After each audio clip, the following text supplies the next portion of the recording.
Hey, everybody. Welcome back to Vertical MRO. And we're getting back into Justin's expertise with promises to give us a fascinating look into the world of vertical lift maintenance and its critical role in the law enforcement operations. In this part of our discussion, we'll delve deeper into Justin's unique experiences and insights. We'll explore challenges in the helicopter maintenance, where Justin will share the specific challenges faced in maintaining helicopters for law enforcement, including the need for rapid response capabilities and the importance of reliability. Technological advancements, we'll discuss advancements in technology and how they're shaping helicopter maintenance practices, including the integration of AI and data analytics for predictive maintenance. Real life applications, Justin will recount some of his most memorable experiences in the field, highlighting how his work directly impacts public safety and operational efficiency. And in the end, future of vertical MRO, we'll wrap up by looking ahead at the future of helicopter maintenance and the evolving role of mechanics in law enforcement aviation. Join us as we continue this engaging conversation with Justin, uncovering the vital role of MRO in the vertical lift community. I'm Val, and if you're ready, let's get this started. Special thanks to our sponsors for this podcast, Salus Aviation and Precision Aviation Group. Welcome to the Vertical MRO Podcast, brought to you by Vertical Helicasts. All right, everyone, you're ready to contact. You're cleared to the Bravo. The Vertical MRO Podcast explores the fascinating world of helicopter maintenance, repair, and overhaul with your host, Val Medved. Now, line altimeter 3029, approved as requested. The podcast features helicopter technicians, mechanics, engineers, and MRO experts who share invaluable industry insight, knowledge, and stories that will inspire current and aspiring industry maintainers.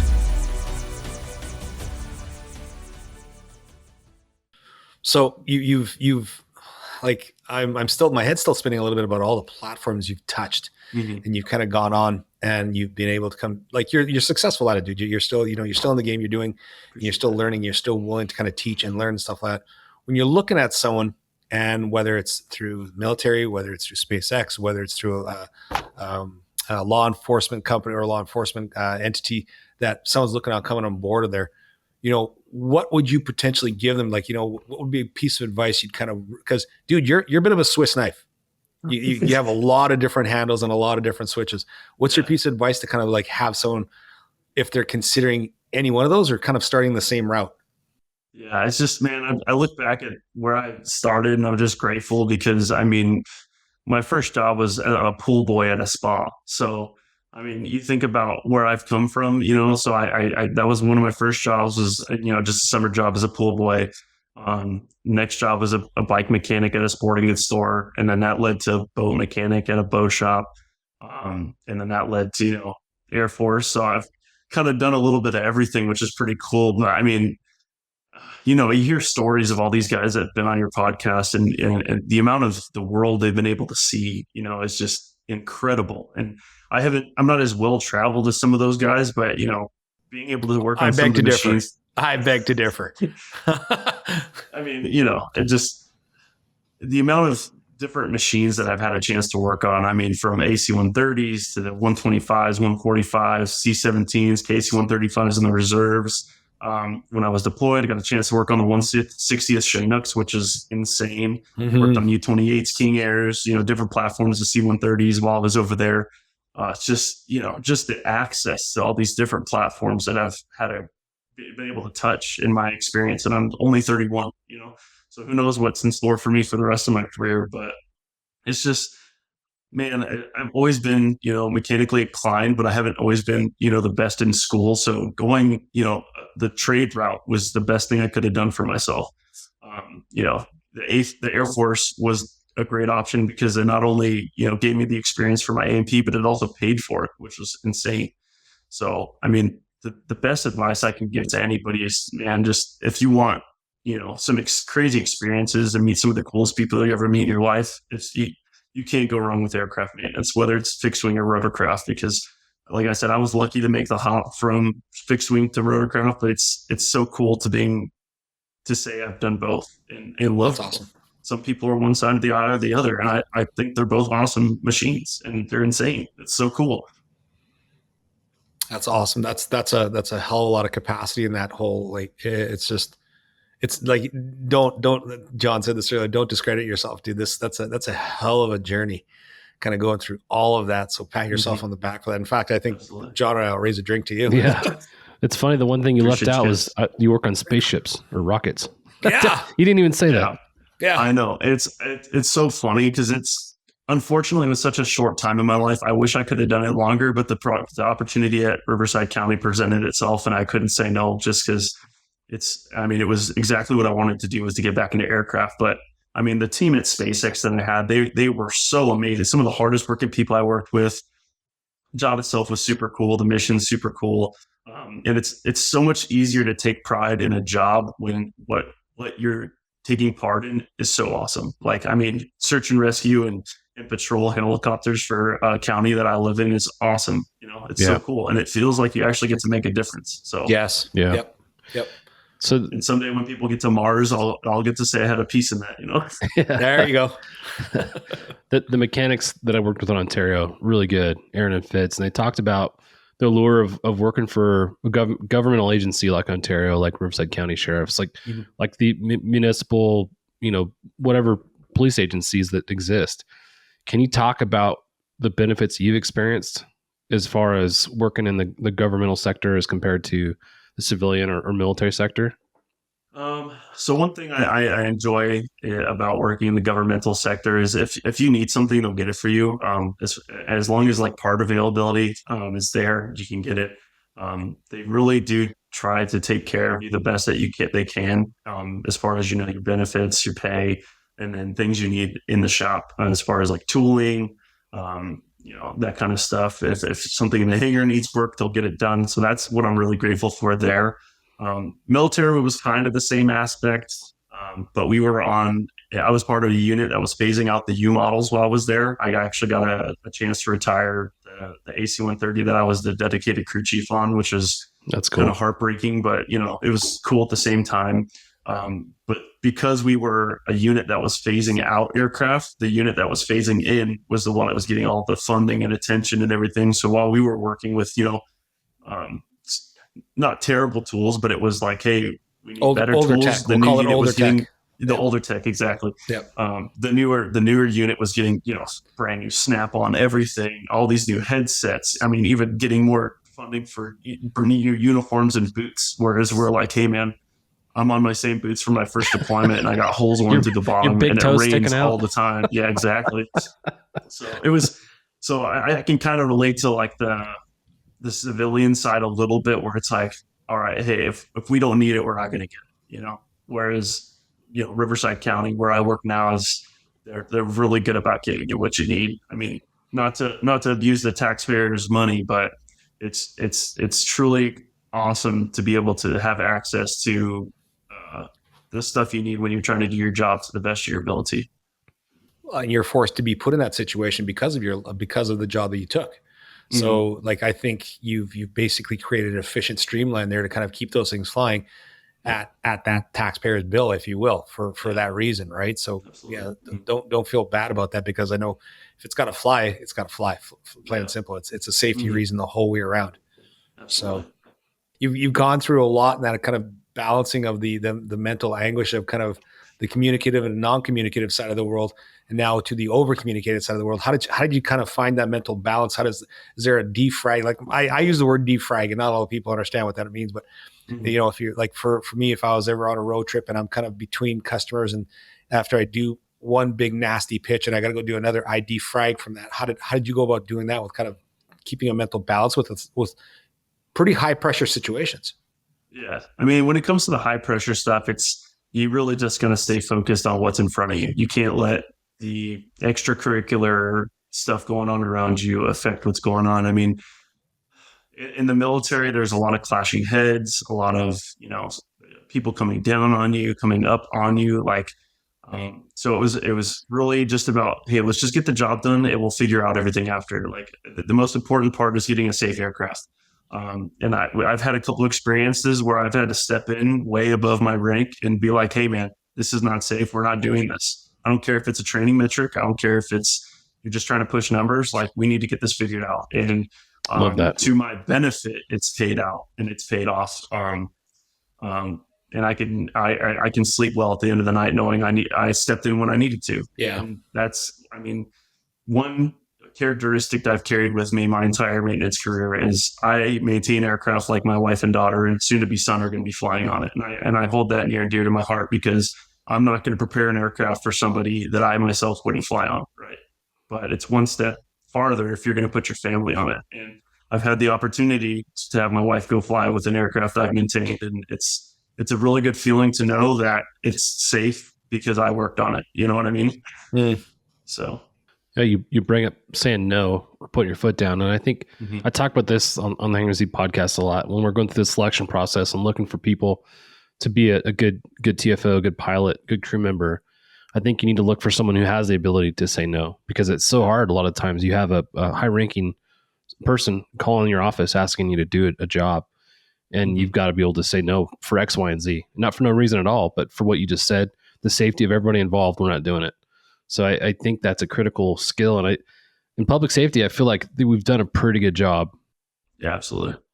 You're chosen the harder path just because it's the right path to get to kind of walk down. Yeah. Exactly. So when someone, especially of higher rank, decides to object it for whatever reason, good, bad, or indifferent, and you know yourself that it's not the right reason, and you've put your you're at almost at a challenging point of your, I wouldn't say career, but at that particular day, and it's the cross you're willing to kind of die on for that, then that's validated for the accountability you've just thrown right at them.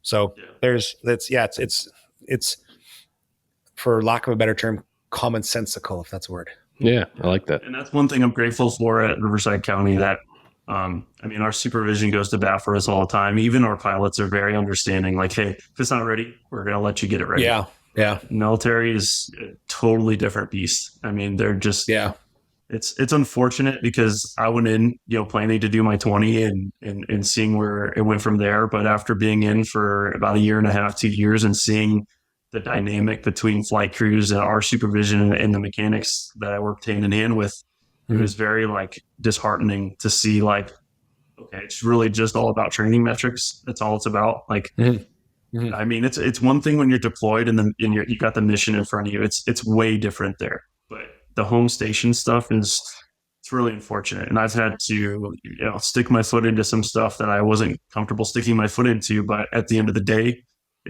I want to save aircraft and I want people to get home to their families as well. And I've had a couple good calls where that's what had to happen. And, I'm glad I did because, when your name's on the side of an aircraft, that's the last thing you want to see on the news at the end of the night is that a plane went down and your name's front and center above that door, Yep.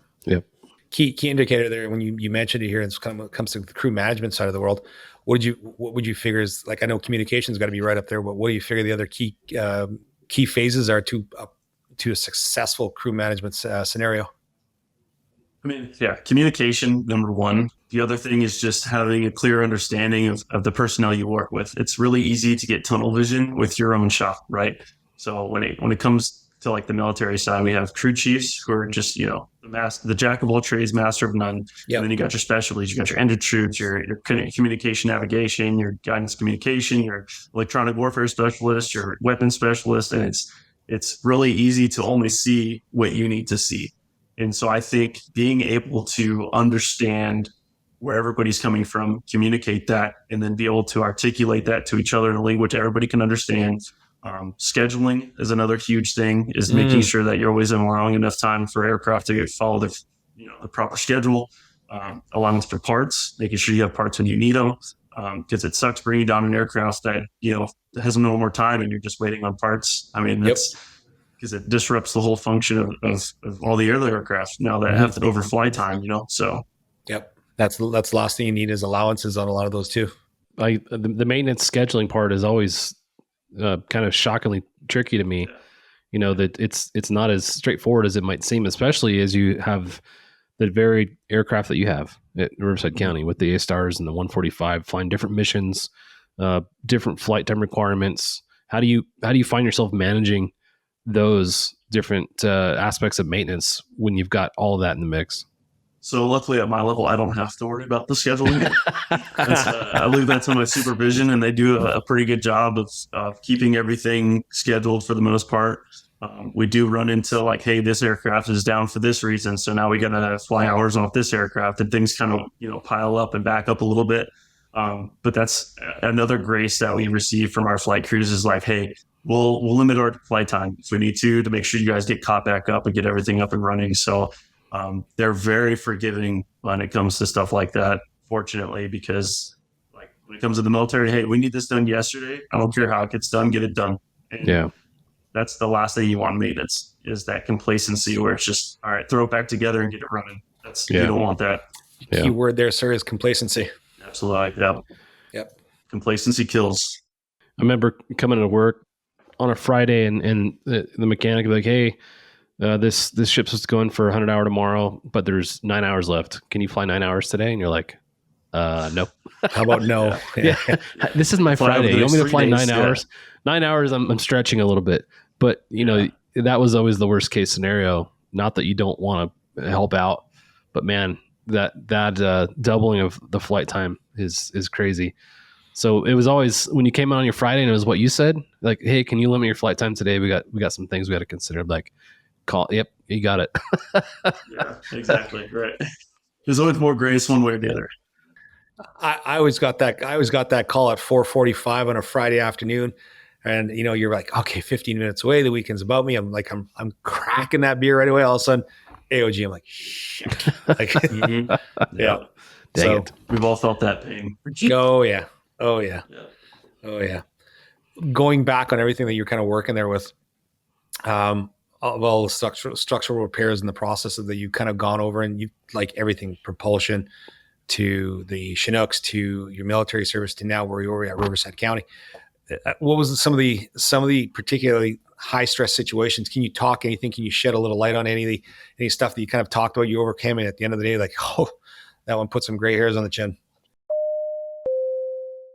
Thank you to our sponsor, Solace Aviation. For comprehensive maintenance, repair, and overhaul services, Solace provides in-house expertise, world-class technology, and certifications to service the global aviation market. Excellence starts with Solace. Find out more at www.salusaviation.com.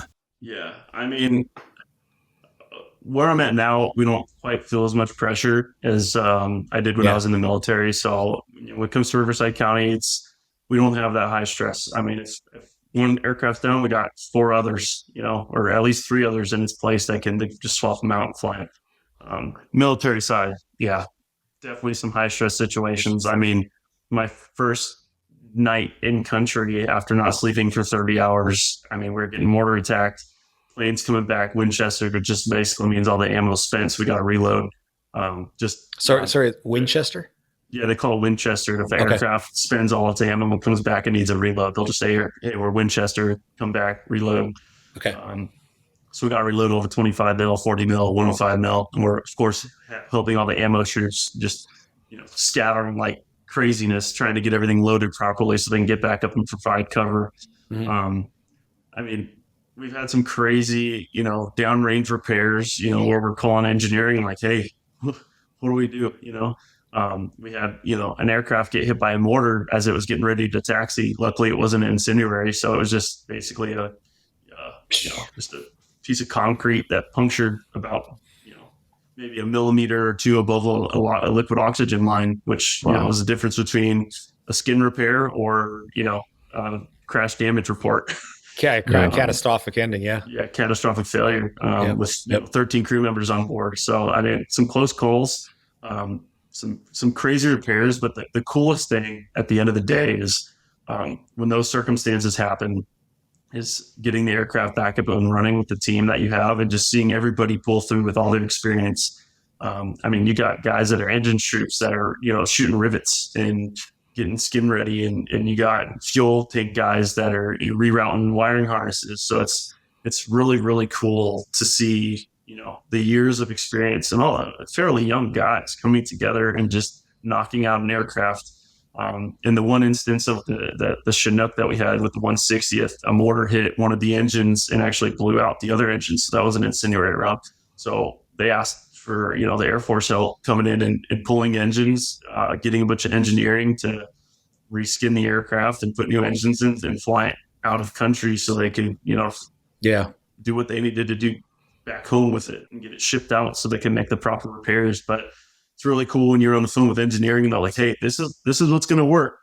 We're going to get this aircraft good to go, but downrange or back home, when it gets back home, we're going to need a real repair. So, but I mean, these aircraft are just workhorses, man. I mean, those Chinooks are insane. The C-130s were insane. Yeah. Super cool aircraft. So going from the stressful situations to the funny is something I like to do. You think about being a young man overseas with a bunch of your friends. There's going to be some shenanigans, some pranks going to be played. Oh yeah. Anything that you can shed light on that you were either involved in or saw as far as pranks go? Legally. Oh man, legally, I know. It's always got to think how to word this right. So shout out to one of my best friends, Jick O'Neill. He currently works with GE out of Kansas he's a product manager for the Black Hawk engines. But my first deployment, man, it was just, a clown show with him, just pulling pranks on each other. And he was a comm nav troop. So his universe was a little bit more pointy-hatted than mine. Speaking all the technology lingo, with me, I was not keen to it at the time. He'll laugh with this story, but him and his staff sergeant at the time said they were having trouble target tracking with their cameras, and they were like, "Yeah, we're not getting proper tracking left and right and vertical, so we need you to go across the flight line and run back and forth so we can try to get the ball to track you properly." So me, first deployment. Staff sergeant's giving me orders. I'm like, okay. So I run it out and it's snowing in Bagram, Afghanistan, middle of winter. I'm running back and forth across the flight line. And I go and I'm like, is it good? And they're like, yeah. So now we need to trap vertical. We need you to skip through the snow so we can get the vertical tracking. Does somebody have video of this? They had it on Snapchat back in the day. I don't think it exists now. Oh, I gotta dig this up now. I gotta try to find this someplace. Yeah, the prank wars are absolutely insane. I mean, I got hog-tied from the 105 cannon in the snow because I pulled a prank on our pro soup at the time, who made me sing "I'm a Little Teapot" to get cut down. So yes. The desert stories are true. If somebody's got a funny story, it's 100% absolutely true. I've got plenty, but legality. Yeah, that's funny. Love it. Hey, nice segue, John. Way to put him on it now. Go do somersaults across the runway. They got. You always have that pit feeling in your stomach where you're like they're lying. Like, I know they're not telling the truth, but they were so serious. Yeah, and I had no idea. I never experienced with this technology, so I'm like, okay, sure. Nice. That's great. Got me good. I got him back tenfold, but. And this is who you can please shout out again. Jick O'Neill. He's my best friend from the military. Jick. Attaboy, Jake O'Neill. Next time we need some horizontal and vertical tracking, we're calling you up, brother. He's got plenty of experience. Very good. That's funny. Camaraderie seems to be one of the key elements there when it comes to a successful mission. Whether Absolutely. When it comes to either military or law enforcement, there. Talk about some of the guys that you've kind of either looked up to or kind of helped you pull you along into your career. Anybody else you'd like? We're a show of shout outs there. So anybody you want to give a shout out to, please shout out to my dad. He's always, instilled the work ethic in me and giving me the guidance in this career field. I mean, without him, I'd not be anywhere close to where I'm at now. Nice. Shout out to the 4th AMU at Herbert Field. All those guys over there still holding it down with who knows what's coming in the future. Gunships are going to be a pivotal piece of artillery when whatever happens.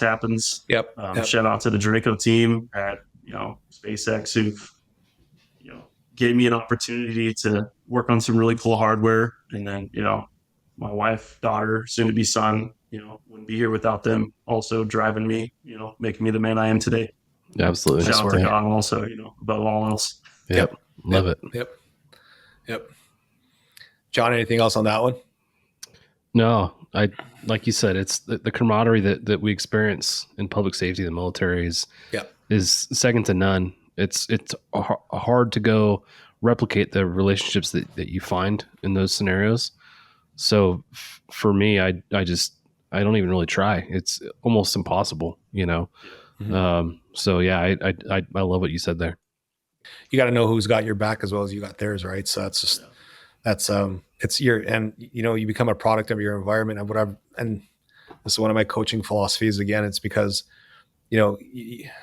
don't become the product of your environment, because the water that, boils turns an egg hard, but yet softens a potato, right? So it's, I've always told everybody, just become knowledgeable and flexible to the point where you never know where you're going to be kind of needed in a particular situation there. You're going to be called upon, and you best have a group of friends that, Robin Sharma has always said it best. He goes, "You are who you have coffee with," right? So it's true. You kind of surround yourself with good people doing good things, and good things will happen to you flat out. You can be a religious individual and praise and preach about that, but at the same time, just being an overall good person, I think, is the kind of general consensus of that. So yeah, no, I'm all about the camaraderie. Shit, look at John and I. like I got a chance to meet this guy here, and he's kind of tutored me a whole long way here, and I've nothing but learned and love the way he's kind of shown me how to make this all happen here. So thanks for that, John. We got all emotional. Look, I'm at the end of my glass, damn it. The coach Valisms, love it. The Valisms, yeah. My wife has always said, you're going to bring a lot of Valisms to the podcast. I go, can't bring all of them, but I'll bring a ton of them. So exactly. Yeah. Just to piggyback on that, I think the ability to learn more than anything is what brings people along as well. I mean, If you think you know it all, you definitely don't. And I've learned that hand over fist so many times in my career. So just being open to new ideas. I mean, I'm still young in the industry, so making sure I'm taking in the expertise of those above me, but also being willing to teach those under me. There's always something to be learned. I mean, it's easy aircraft. You can work on them for 30 years and still learn new stuff. So it's really cool just being able to always take in all that experience. And especially like for me, hopping from all these different airframes and taking what I've learned from one job and applying it to the next, to the next, to the next. And teaching somebody new along the way. It's really cool.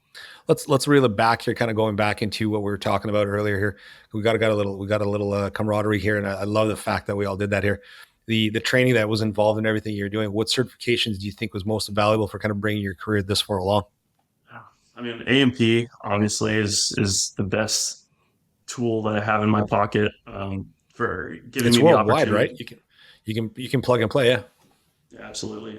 There's obviously a bunch of different certifications you get on top of that. You can get the IA, which opens up your pocket a little broader to doing sign-offs for annuals and stuff like that. My FCC license gives me a little bit of radio comm stuff that I get to use a little bit of, but not as much. And then I have a bunch of different certs from when I was in the military. The NASA certified wiring harness program that I went through at SpaceX was really cool. So, but overall, A&P, I mean, give you an opportunity to work on everything. I mean, from general aviation all the way up to law enforcement aircraft to whatever commercial aircraft. So military, everything. Yeah, it really does become a la carte. Absolutely. Go ahead, John. I'm sorry. On another coachism, one of my boys' baseball coaches, which I love this saying, he says you can only control two things in life. It's your effort and your attitude. That's right. So when you show up every day to work, 200%. those are the two things in your career that when you control those, that's going to determine the success you have in your career, in my opinion, because it speaks volumes about who you are and what you do. So another coachism. God bless. I tried to teach my kids there that your attitude definitely adjusts your altitude. So your attitude towards it all that defines your altitude. So yeah. Thanks for the Valism there, buddy. Yeah. Good old Valisms. I need a shirt that says, I know Valisms. Well, so you've A&P, well renowned, so you can kind of pick it. And you've obviously listened to our shows and you heard about a lot of. It seems to be a good theme of Papua New Guinea, which I'm still not quite comfortable in going over there. I've heard that too. I was like, I've never had the opportunity to go there, so I feel like I'm missing out on something. But some of the stories I've heard, maybe I don't want to go there. Yeah, especially when Dave, when we had our past guest Dave Work talk about people that guys. Well, now they're rubbing themselves with like cooking oil. I'm like, well, that kind of explains the cannibalism, or no, motor oil. That's what it was. I'm like, no, there's more of the black mamba came out of the intake too on that one. I was like, no, I'm good. Howie. I'm like Indiana Jones when it comes to snakes, man. I hate snakes. Yeah. The only good snake is on my feet. That's all I ever see. So That's funny. when you're looking at particular, so now have you gone through the practices of the military and now you're with the law enforcement side of it? What do you find the major differences? We talked about communication. What do you find more now on the civilian sides and law enforcement side than you did in the military side of it?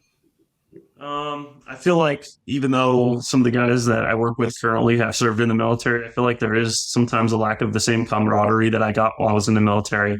But I think a lot of that just comes from the trauma bond that you form while you're in the shit overseas. Yeah. So I think that's a part of it. Also, so different branches, different aircraft, so there's not as much relatability there. I think that's one thing I do feel like I'm missing currently in where I'm at now. And it's not a fault of the people I work with. I think it's just, when you're overseas in a foreign country and you're 20, 21, 22 years old, and you start off as strangers and you come home with the best brothers you never thought you would ever have. Yeah. And it's something I still talk to this day, fortunately. It's just a different ballgame when it comes to that. I mean, we still laugh and joke all the time at work. But it's just different. It's not the same. I didn't serve, but that trauma bond, I've heard a lot about that. Yeah. A lot about that. And that's just kind of, I don't mean to do this to, and please don't, it's not a downplay in any way, shape or form, but I kind of relate it to when I played football. It was, you're going to battle with these guys and now you've kind of bled, scored or lost with them.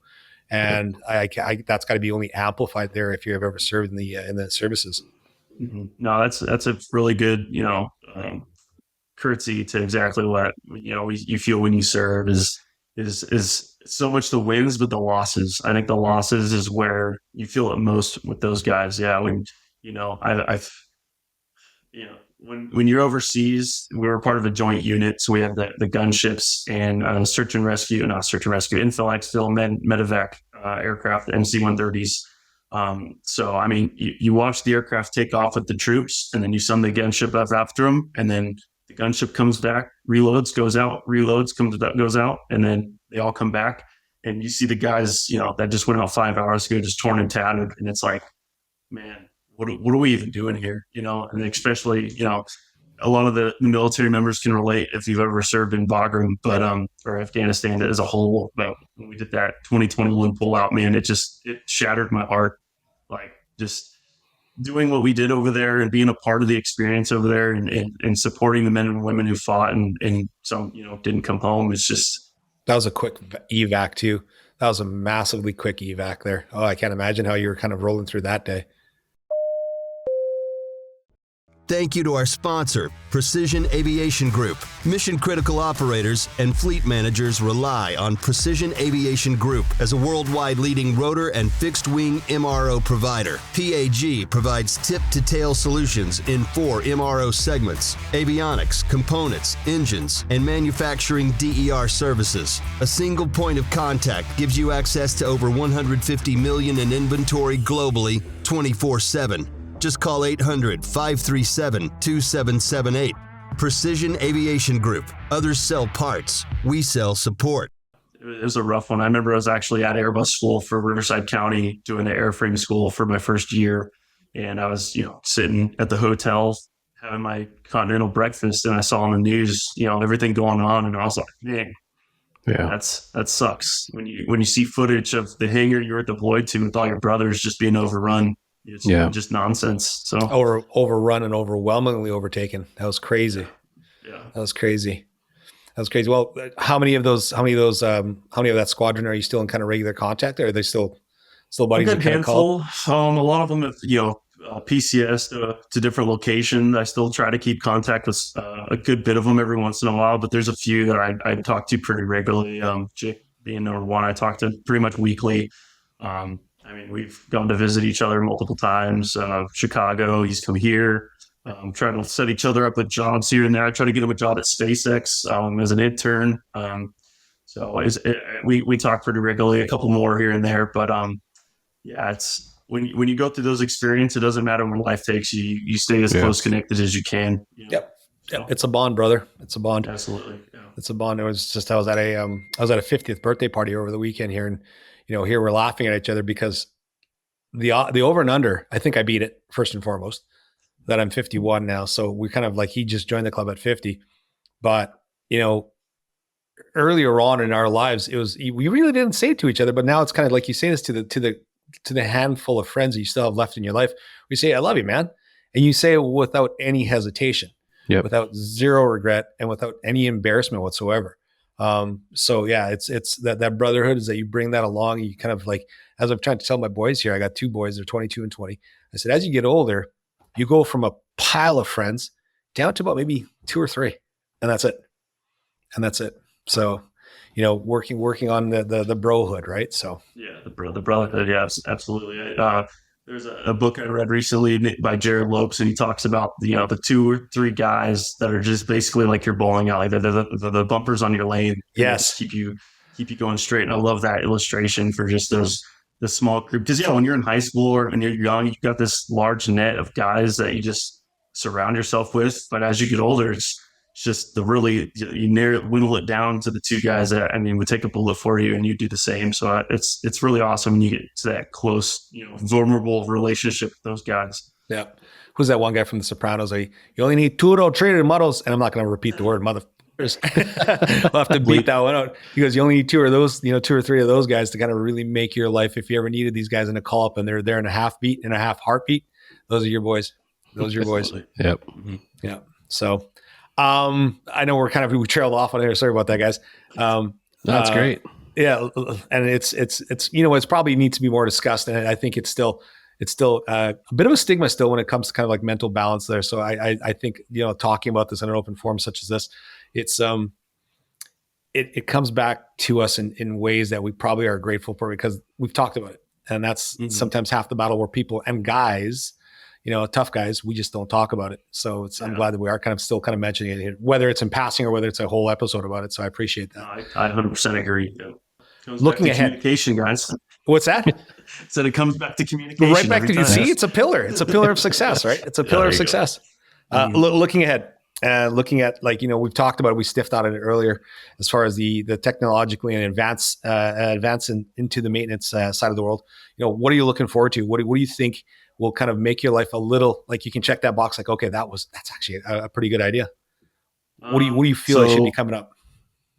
I know with the PC-12 project coming online here pretty soon, they're going to kind of make me, with my fixed wing experience, they kind of want to put me in the forerunning for that. So the ability to get back on a fixed wing platform and with a new technology, because I have a little bit of experience on the U-28s, which are the older PC-12s military platforms. So just to get down to the new platform with new technology and back on the fixed wing side, I think is going to be pretty exciting for me. I like both. Some people hate helicopters, love airplanes. Some are the opposite. I think they both. Have their you're going to get ripped into it, right? You're going to get. I know. I'm on a rotorcraft podcast. Who picked this guest? What the hell are we doing here? When I was working on fixed wing, I'd never even thought about working on rotorcraft, except for when I got that few licks on the Chinook, which is obviously an incredible aircraft.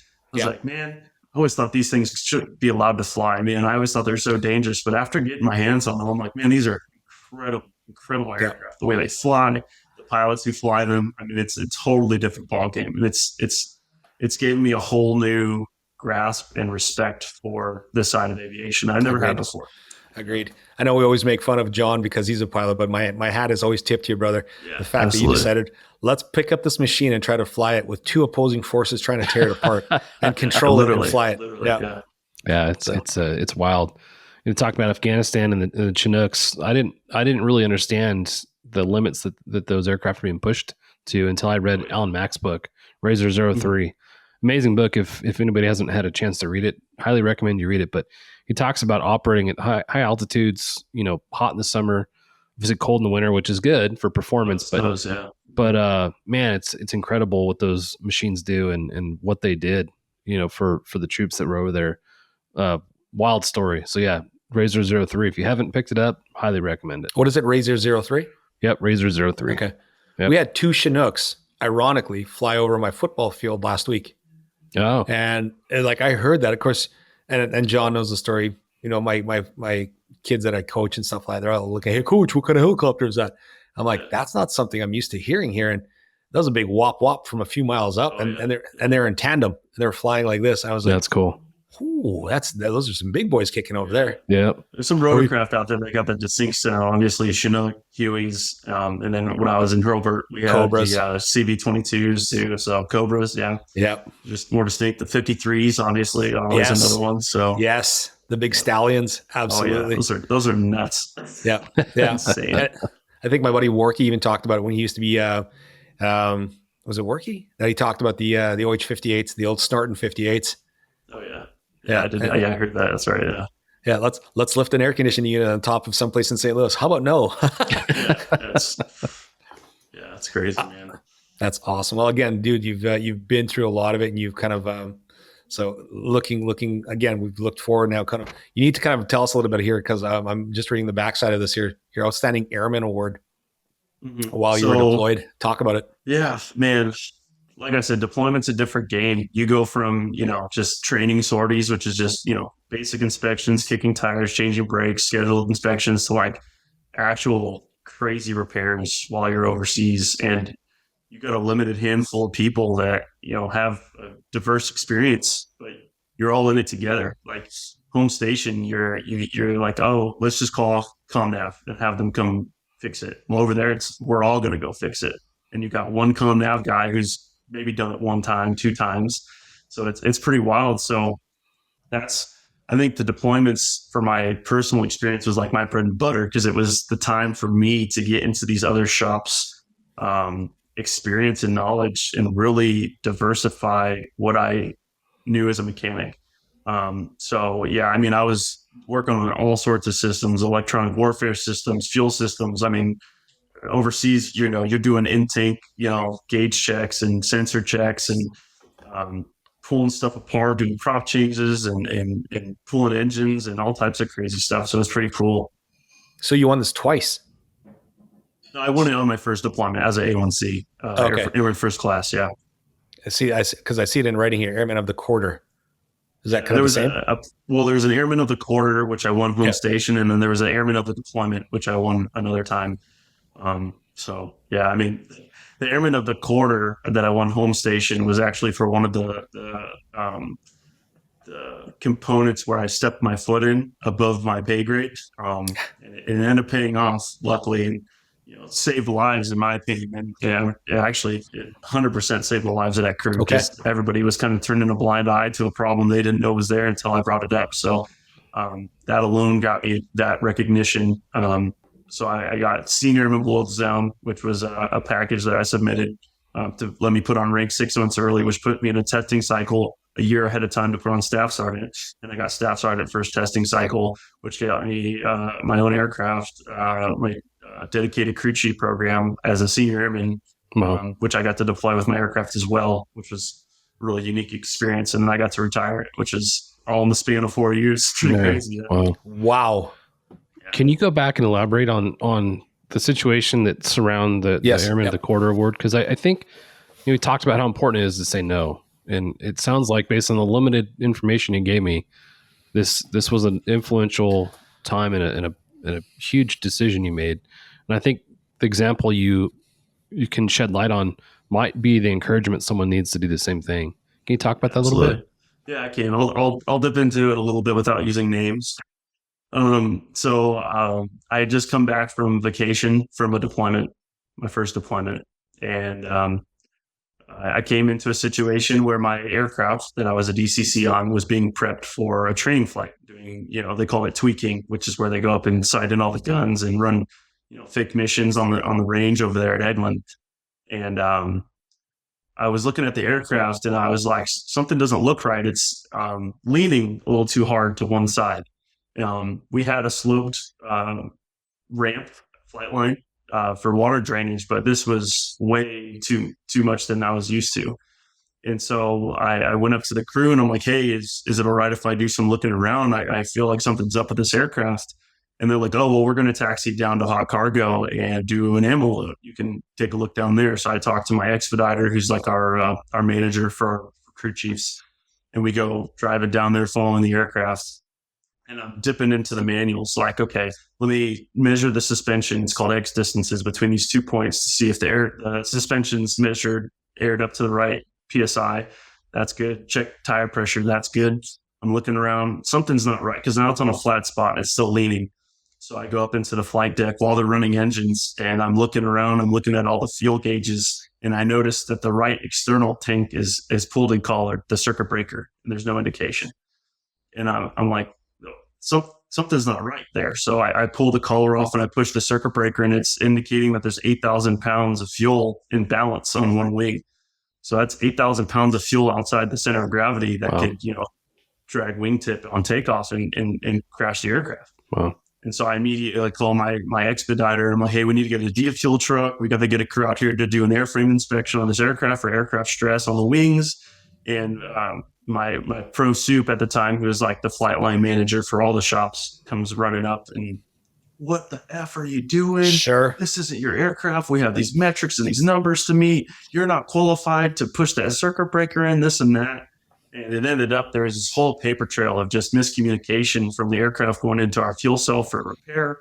They fueled it for gauge indication and then pulled the collar and forgot the gas was in there, and it got towed back to spot. It got inspected, all this stuff. I mean, you're talking 4 days worth of complacency, basically, just blind to the fact the aircraft was leaning way more than it should have been. Yeah. And it took me just the human factor side of it. Yeah. And I mean, I'm, at this point, a senior airman or an A1C at the time, yelling at a master sergeant who's like up in top of management on the flight line, yelling at him about my trip. And my expediter had to come pull me aside and like, hey, man, we're going to go back to the shop. They're going to get the Z-fuel truck. They're going to do the inspection. You're good, man. We got your back. Go home for the day. So they actually sent me home, put in a war package for me. And that superintendent never talked to me again. But I think that's because he knew I was in the right. Yeah. Dude, good on all you. The flight crew bought me lunch and we're super grateful. I mean, because 8,000 pounds is not a small amount of fuel in the wing of an aircraft. So I'm glad we never had to find out what that would have caused, and it just took me looking a little deeper than everybody else. And I mean, yeah, that was one of the main times. The guy who questioned you, it's amazing sometimes what pride will kind of pull out of somebody. Yeah. And I think a lot of it had to do with, he's been around the block a time or two and he's been on these aircraft so long and he was complacent just as much. And I mean, we all do it, we all make mistakes and we all get comfortable in our jobs, but it's keeping that fresh set of eyes, which is going to save lives. Yeah. Yep. What you're describing to me reminds me of when you go to a party and there's little kids there. And it's the situation where everyone thinks someone else is watching, but in reality, nobody's watching. No one's watching. That's the most dangerous time, So kudos to you, man, that you were paying attention and that you dug deeper into something that saved potentially a lot of lives, and a lot of dollars in damage. Loss of an aircraft is no cheap feat. So kind of leads into this last question here for everybody, because I'm reading about your Boy Scouts. Yeah. And you were an Eagle Scout in the Boy Scouts. The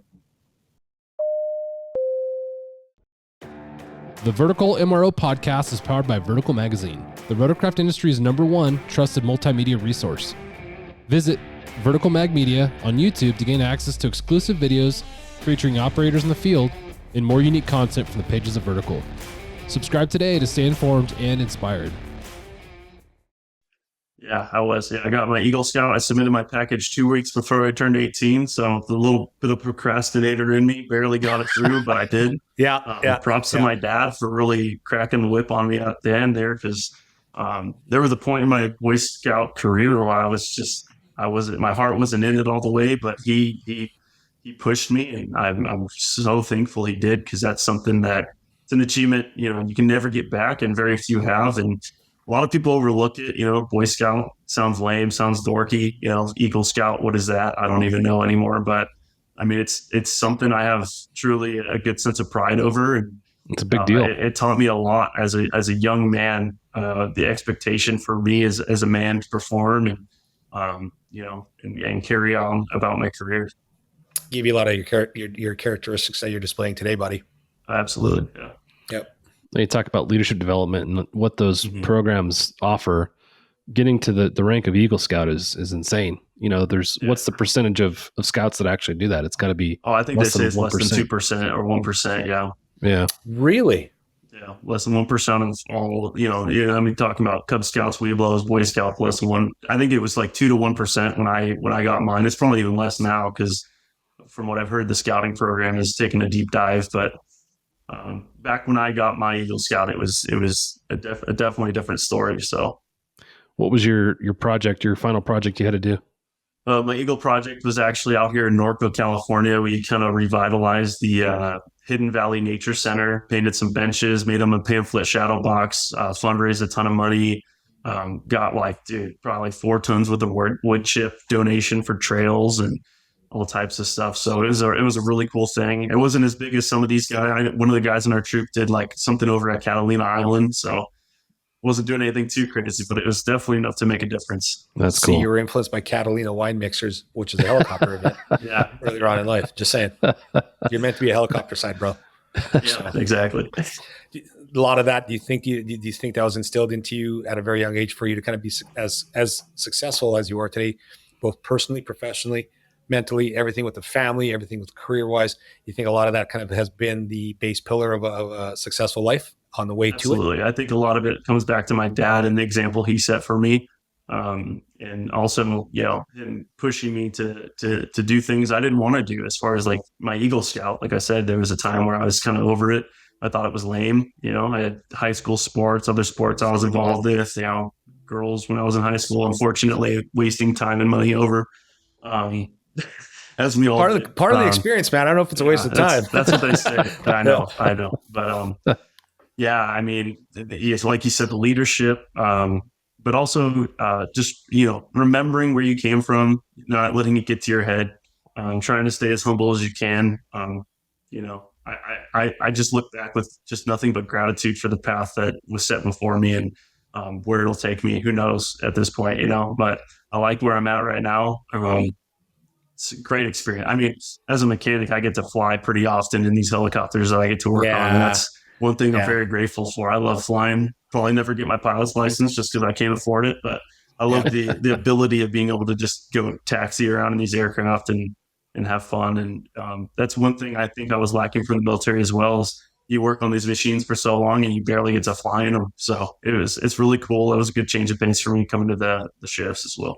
Yeah. It's funny, John, and John can attest this. Every one of our guests, we've all become that person when you hear a rotor turning in the background, you're pressed up against the window, door, or anything available in front of you, just trying to look in the sky.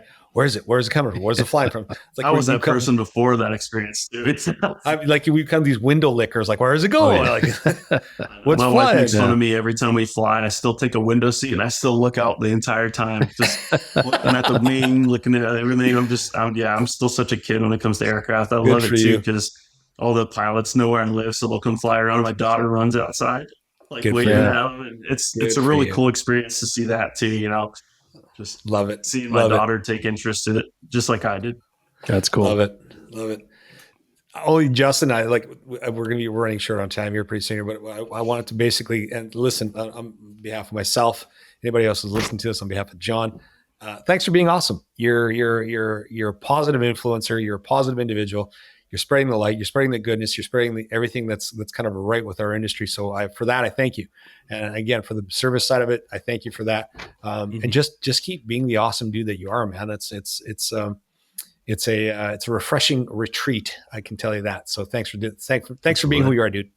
Yeah, absolutely. Thanks for having me. One last shout out to all the guys at Riverside County Sheriff Aviation. There you go. Mention you guys, but all the mechanics there, Alex, Francis, Adam, Jose, Lou, all you guys are awesome. Thanks for bringing me onto the team, and all the pilots, TFOs, you guys are great. EMTs, you guys are awesome. Just thank you for making me feel at home there all the time. Okay.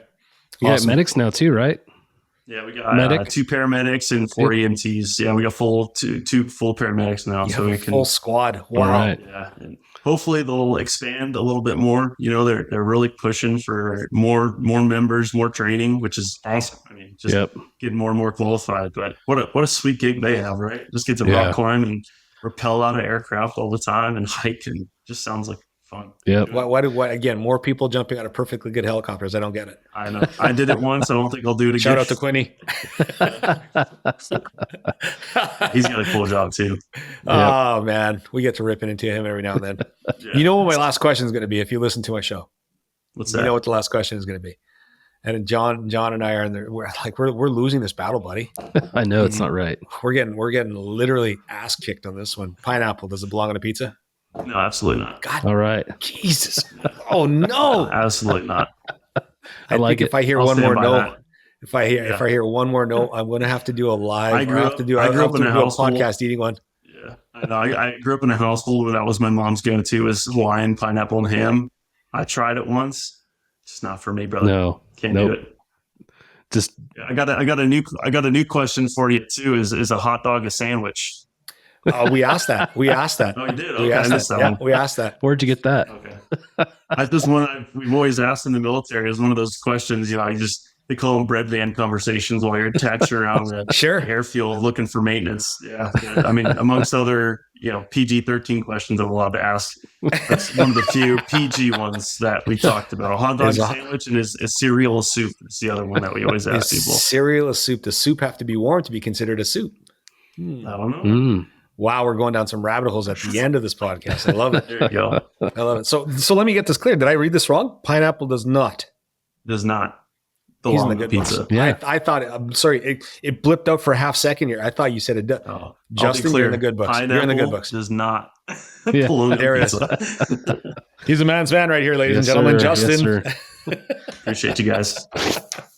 Justin, absolute pleasure. Keep everything flying. Keep the maintenance on the aircraft there as keep those boys happy. And to the pilots listening to it there, you got guys like Justin covering your back. You know you're in good hands. So thanks again for being on Vertical MRO on behalf of John and myself.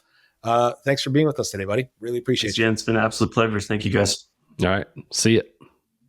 Stand by for a message after a word from our sponsors. Thank you to our sponsor, Solace Aviation. For comprehensive maintenance, repair, and overhaul services, Solace provides in-house expertise, world-class technology, and certifications to service the global aviation market. Excellence starts with Solace. Find out more at www.salusaviation.com.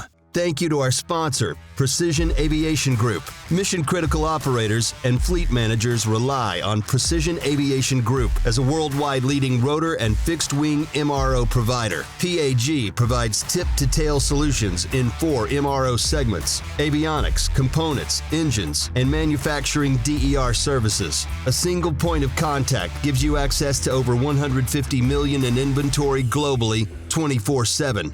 Just call 800-537-2778. Precision Aviation Group. Others sell parts. We sell support. The Vertical MRO Podcast is powered by Vertical Magazine, the rotorcraft industry's #1 trusted multimedia resource. Visit Vertical Mag Media on YouTube to gain access to exclusive videos featuring operators in the field and more unique content from the pages of Vertical. Subscribe today to stay informed and inspired. As we wrap up this enlightening episode of Vertical MRO Podcast, I want to extend my sincere thanks to Justin for sharing his invaluable insights and experiences with us today. His expertise has truly shed a light on the critical role of maintenance, repair, and overhaul in the law enforcement aviation. Key takeaways: helicopter maintenance and law enforcement faces unique challenges, balancing rapid response capabilities with stringent reliability requirements. Justin's real-life experience have highlighted the direct impact of MRO on public safety and operational efficiency. The future of vertical MRO in law enforcement is ever evolving, with mechanics playing an increasingly crucial role in ensuring mission readiness. As we've learned today, the field of helicopter maintenance and law enforcement is dynamic and ever-changing. The ongoing challenges of labor shortages, technological advancements, and increasing operational demands will continue to shape this sector. To our listeners, I hope this episode has given you a deeper appreciation for the vital work performed by aviation maintenance professionals like Justin in keeping our community safe. Remember, behind every successful law enforcement flight operation, there's a dedicated team of MRO specialists ensuring everything runs smoothly. For myself and our Vertical Helicast team, thanks for tuning into Vertical MRO Podcast. Hit that like button or subscribe button to stay in touch with this awesome podcast. Until next time, may you fly in blue skies and keep those rotors turning. I'm Val Medved. Over and out. This has been the Vertical MRO Podcast. Join us next time for another edition of the Vertical MRO Podcast, brought to you by Vertical Helicasts.